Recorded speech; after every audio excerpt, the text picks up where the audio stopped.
শিক্ষার্থী বন্ধুরা দেখো কত সহজে আমরা a to the power x এর n-তম অন্তরজ নির্ণয় করতে পারি। যেমন y equal a to the power x হলে এর n-তম অন্তরজ yn ইকুয়াল কি a to the power n ln a to the power n। এখানে তাহলে এখানে y ইকুয়াল x হলে y2 ইকুয়াল কত হবে? এখানে 2 বলতে এখানে n বোঝাচ্ছে, a to the power n বলতে এখানে a square, ln a to the power n বলতে 2, তাহলে a square ln a square হচ্ছে। তাহলে y equal a to 3 to the power x হলে y4 ইকুয়াল কত হবে?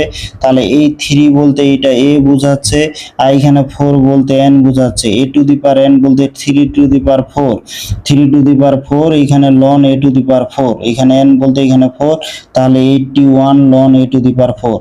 তাহলে y equal 4 two the power x হলে y3 ইকুয়াল কত? তাহলে এখানে 4 বলতে এটা a বোঝাচ্ছে, এখানে 3 বলতে এটা n বোঝাচ্ছে, a to the power n বলতে এখানে 4 two the power 3 ln a to the power cube, এখানে a to the power cube বলতে এখানে ln a to the power n বলতে এখানে ln a to the power cube হচ্ছে।